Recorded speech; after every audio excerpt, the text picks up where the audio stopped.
Yes, good evening, everybody. I hope tonight we're going to manage to connect with jewelry designer Nada Ghazal.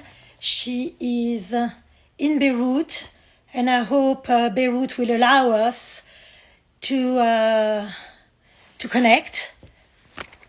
Hi, Nada. I can see you there.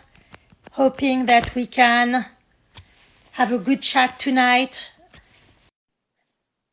Fingers crossed. Are we managing?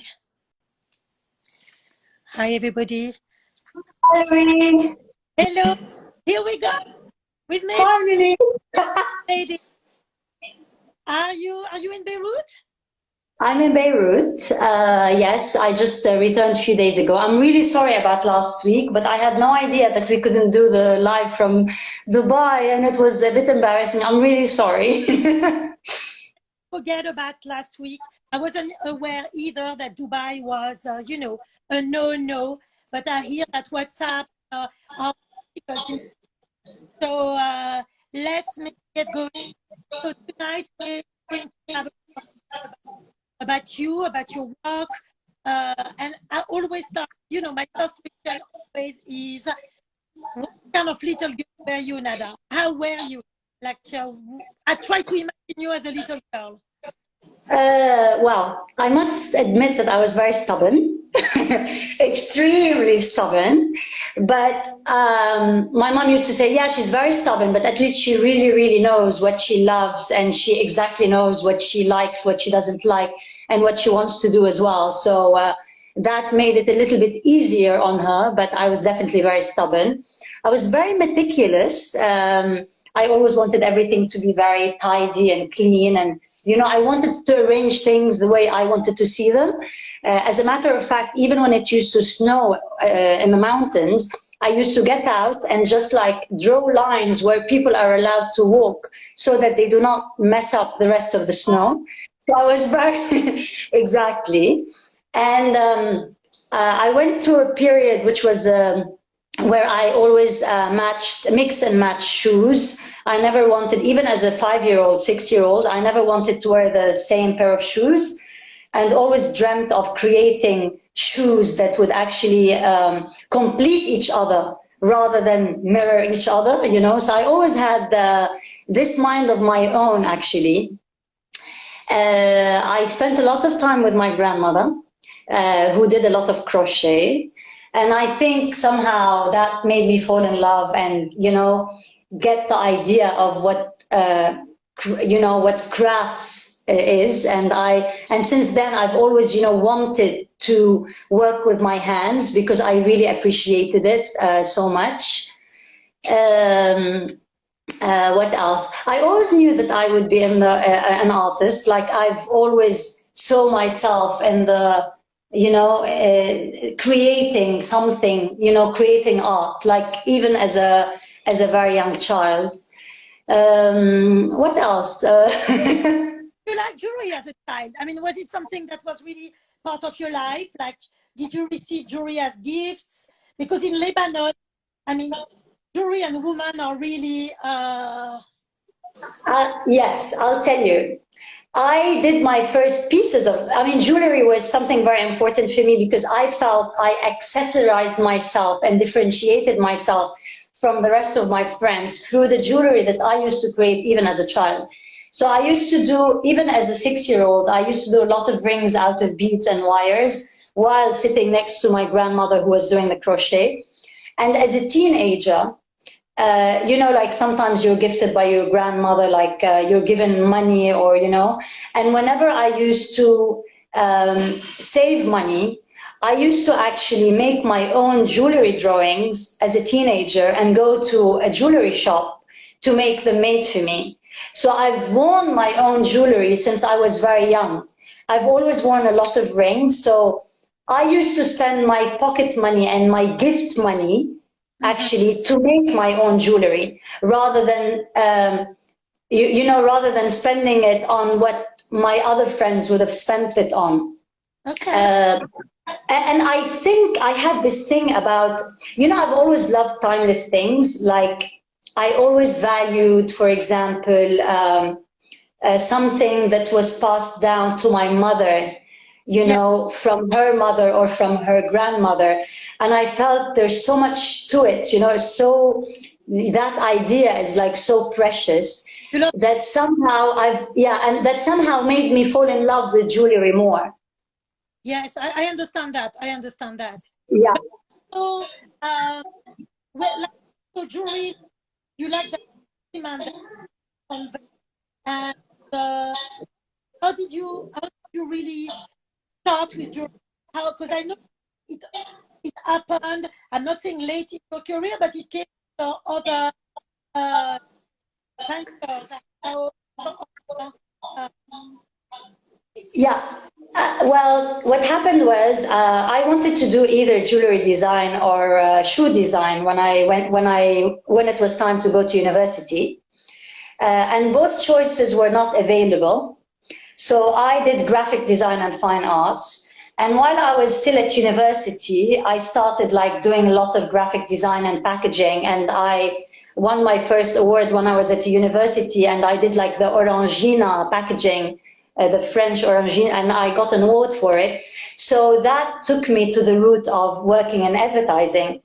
So I worked in advertising for 10 years and in the creative department at and then during those 10 years I always designed my own shoes, which I used to make them in Beirut, because when I worked in advertising I worked in Dubai, so I always designed my own shoes, and I always designed my own jewelry.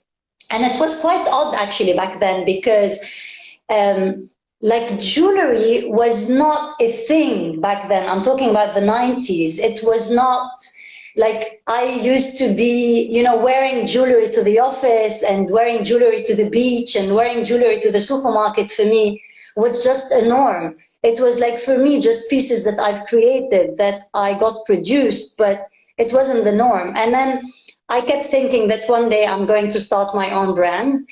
And until I had the courage to leave the advertising world, which I loved back then, you know, like I had a really successful career.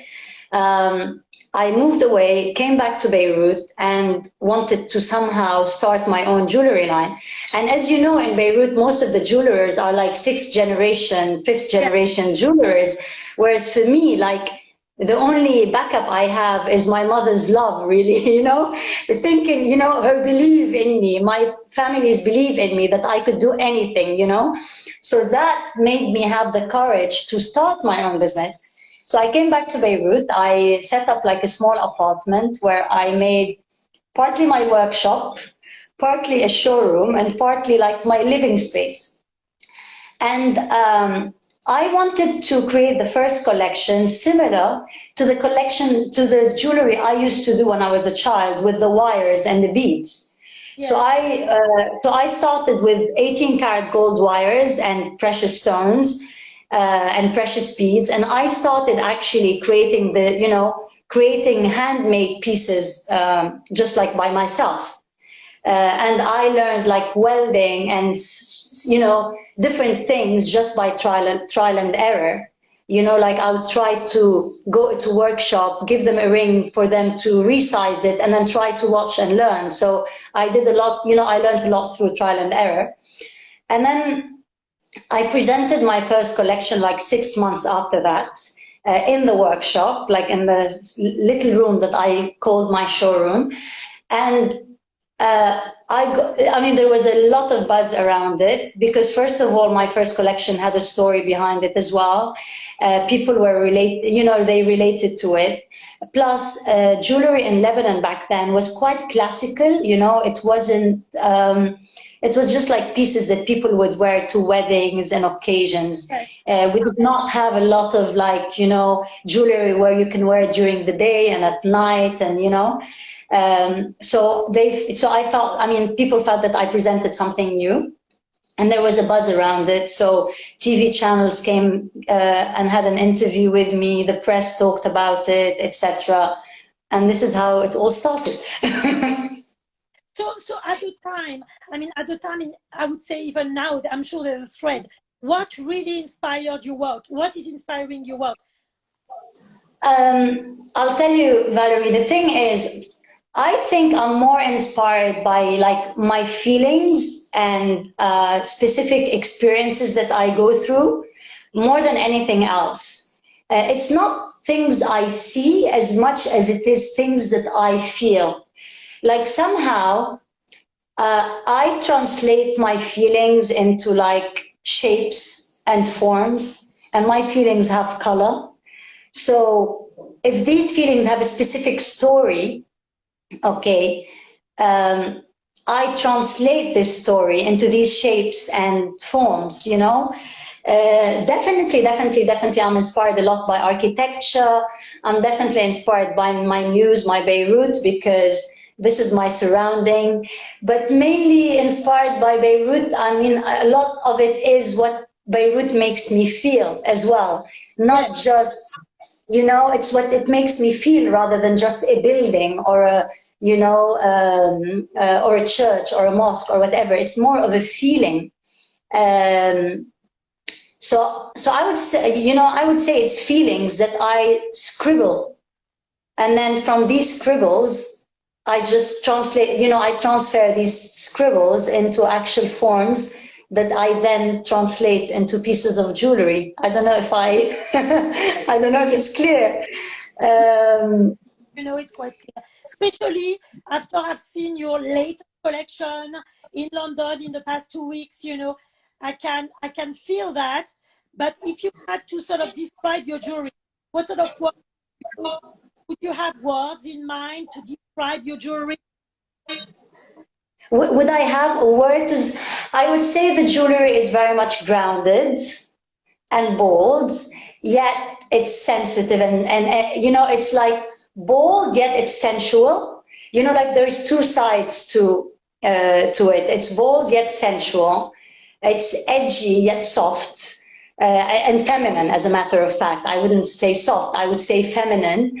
I would definitely say it's very soulful, because when you know, when you create from deep inside, somehow your soul is embedded in the pieces. So I feel the pieces are very soulful. I might say that they're ageless, which is something I love about them, because I just can see someone who's 20 wearing them, and I can see someone who's 90 wearing them.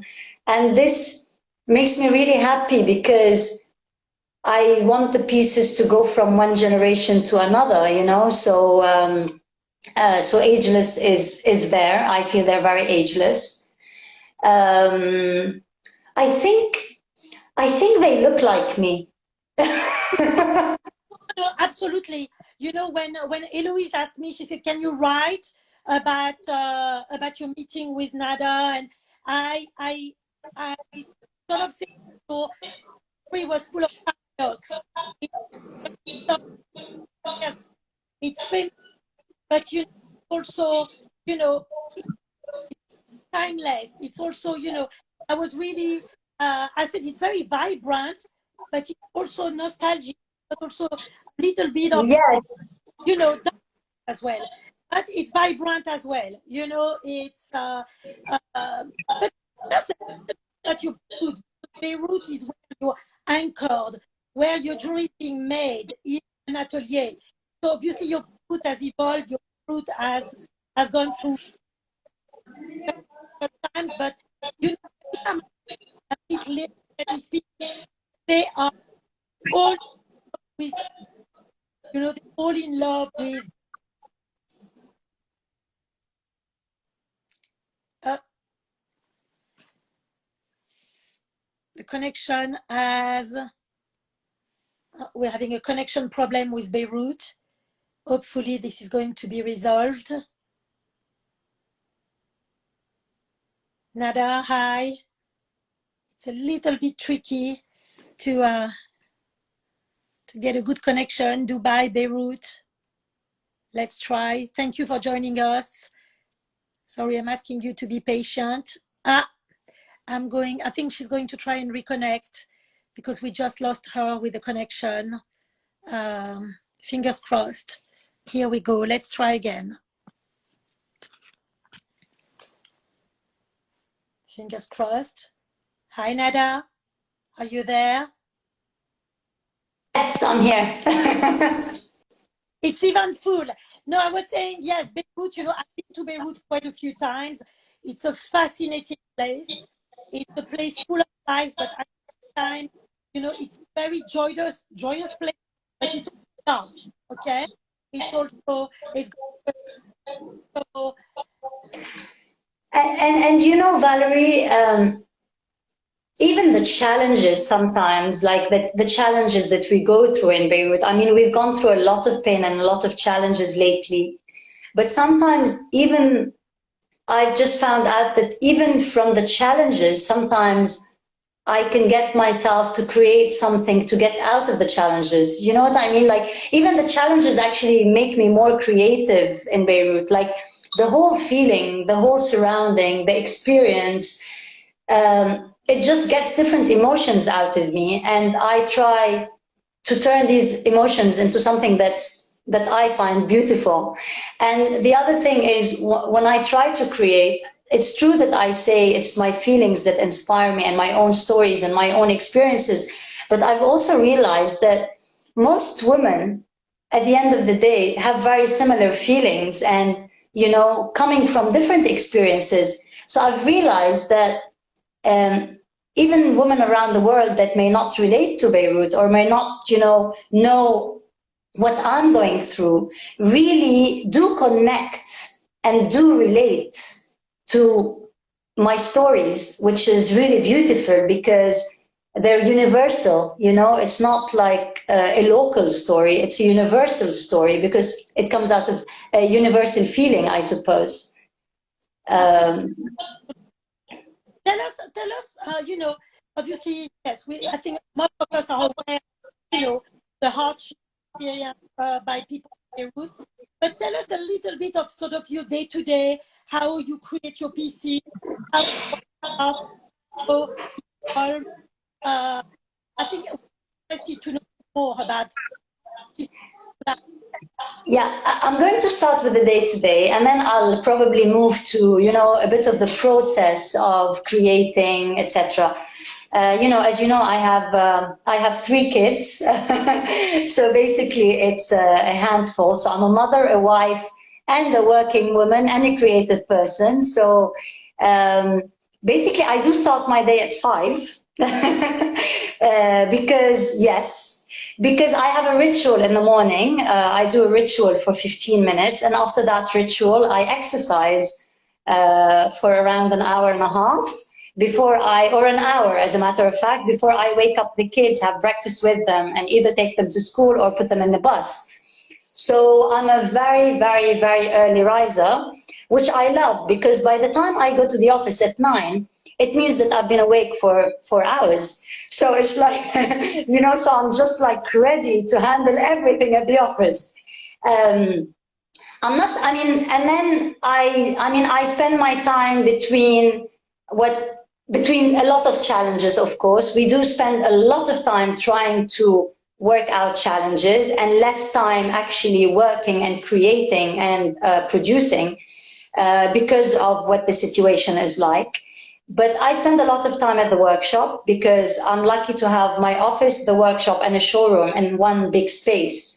So I spend a lot of time at the workshop, whether creating or whether looking at the pieces or whether actually doing my own wax or whether choosing stones, etc.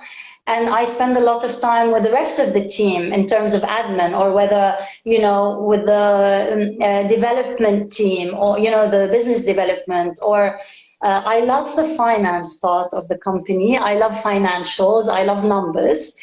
So I do spend a lot of time with my accountant because I somehow need to be on top of things. We're like around 16 people at the office. You know, it's a small company, but then again, you know, taking care of 16 people under, you know, the challenges of Lebanon is a handful. So I do spend a lot of time doing that. I rush during the day back home because I love to have lunch with I have lunch with my children and husband every day. So I go back home for lunch because I feel that's the time when they have so much to say.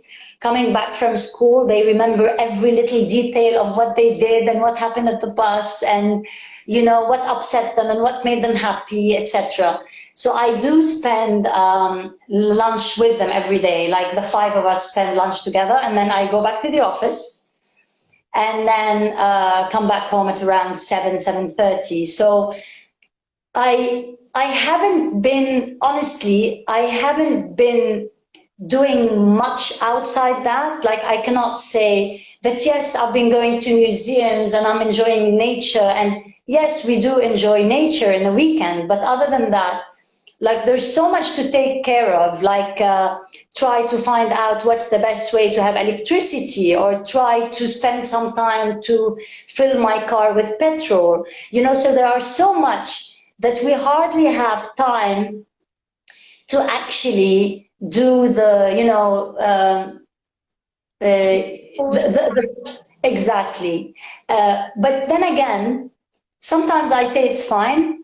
Like, there's so much, I mean, my mind is so playful, and there's so much happening in my mind that I don't feel I really need it at this point. You know what I mean? Consumed, So quite consumed by work. I'm sure it's not easy to go and relax, and is a place where you can find solace, you can, you know, some joy. Lucky yes, this, yes. this situation, and Yeah, and you know, I've realized that I'm so content from deep inside that I never get bored ever. I never feel like there's anything missing in my life. I feel very grateful, and I just feel there's so much happening in my mind, and I just love creating and I enjoy it. And, you know, to an extent that sometimes the challenges, they put me down, but I get up immediately. You know, I don't let the challenges to drag me. I do have my bad days, believe me. but but I guess I'm lucky. I mean, the first time I visited you, I love the fact that you were very surrounded by other women. You had a lot of women. Yes, I must say that, yeah, like 70% of the office, they're women, and what's nice is they've been with me, like most of them have been with me since I started. So, you know, we've done this together. So I just feel like they're my partners, you know, in everything. It's just like, you know, and I love it. And we're, you know, it's such a wonderful team. That also pushes me a lot, because whenever I slightly, you know, get drained, just having them around me pushes me up again, because I just feel that I cannot let them down either. You know, I feel they've done so much with me that I cannot let my team down. So yes, I'm surrounded by women and I love it. Well, you know, it's funny because today we had a conversation with a retailer in America. They carry your, they're very happy, they love the new collection. You know, I think, you know, would really relate to your jewelry, because it can be deep, but it's not very, it's very soft, it's very feminine. It speaks to you. You know, very often in jewelry, you either like a piece or you don't really like a piece. I mean, that's how I am, you know. But your jewelry is sort of multi, you know, got so many aspects. You know, it pleases a lot of women. But would you think, what sort of woman do you imagine is wearing your jewelry? I mean, I would say quite individualistic, independent. I mean, I think mainly those who like to lead rather than follow, and they don't care what others wear. Like, they buy something that suits them, rather buy something just because it's a must-have piece. I think deep women, you know, like someone who's grounded and quite, you know, but someone who's also sensitive and feminine rather than, you know, again, I think they, in many ways, they're similar to how I would describe the jewelry, but also versatile because, you know, the jewelry is very versatile. And I think I am very versatile. Like I can be in my very high heel shoes in the morning, and in the afternoon I could be just changing my tires and my sneakers. You know, it's like, you know, it's. I think they're versatile as well, but definitely independent, strong. I mean, that's how I feel it because, you know, most of our, because, you know, we have our own retail stores, so we get to meet our direct clients. And I've realized that most of them are not women who have to just like wear something because everyone else is wearing them, you know? You know what? There's one thing I love. I've realized that actually men are attracted to them for their wives or their girlfriends, you know, and that I really like because quite often, you know, men will buy Cartier or Valery for, and they don't, you know, they are actually attracted because these are sexual, they're warm, they're rounded. You think of like cocoons and boobs and boobies, you know, there's something really magical, very comforting about your jewelry. And I've always been surprised when we showed you pieces, the men are not feeling better. They're not feeling that they're going to buy something for their wife that's going to be too sexy or too fresh, that she's going to be too sort of, how can I say, it's too ostentatious. You use a lot of stones, the pieces are bold, but not like ostentation. Yes, you're very right, Valerie, because our male customers are maybe in Beirut probably like 30 to 40%. And that's a lot. And a lot of women, I would say 30% maybe, and a lot of women discover our jewelry from the men who gifted them, which for me is something superb because usually men are worried about that what they may buy as a gift, you know, they want to please the women, etc. So for them to choose pieces from our brand is really flattering, because it just makes me feel how they're really confident about what they're buying. And it's like, and with a lot of men, it's like love at first sight.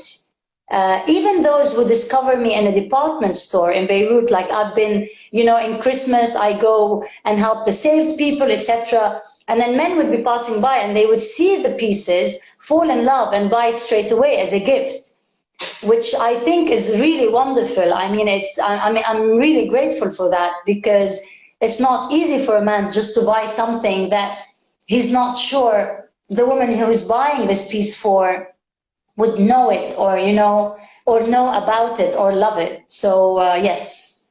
I really enjoy that. I really enjoy seeing the men who are often quite conservative. They're often thinking, okay, I need to buy my wife brands, okay? I Yes. need to that's on. And they're very drawn to pieces because they want feminine and you know, and they're very integral as well. Yes. And I, you know, that appeal of your jewelry, how men, how, you know, Yeah. it's a nice last question. I go and be with you, and but you probably answer that. You had a jeweler. Would you have what would you have and not create? Valerie, can you repeat that? Because your voice just caught the last two sentences. If I was yeah. If you had not been, if you had not gone into design, or if you had not been so creative, is there another like, job that would have interested you? Well, if it's within the creative industry, then definitely it would be shoes. If it's not with the creative industry, there is so much that I love, by the way, Valerie, but you're going to be surprised. Maybe a psychoanalyst or one thing actually, another thing is maybe a spiritual healer. You know, like something a bit spiritual, like either in the creative industry with a bit of buzz, etc., or something that's extremely opposite, where I'm just like, you know, very secluded from all of this, and more of, you know, like a spiritual healer would be something that I think I would enjoy. I'm surprised because I think in a way your jewelry has that warmth and that comfort. You know, your latest pieces, that cocoon, you know, they really, I've tried them on and really they are rounded. They you know, they will be what you. Yes. Actually, yeah, probably you know me too well, so you wouldn't be surprised. Yes. Well, listen, thank you so much, everybody, for following us tonight with our conversation with Ghazal, Beirut. It's been a joy. It's a joy to have this conversation with designers and lovely Ada, and we will very soon. And please discuss with us during the site emotion.com. You can check our Instagram, and you know, if there's any pieces that any people would like to learn about, contact us. We'd love to show you Nadia as well. Lovely. Valerie, thank you so much for having me. It was a pleasure. Thank you. Good night, Beirut. Good night, London.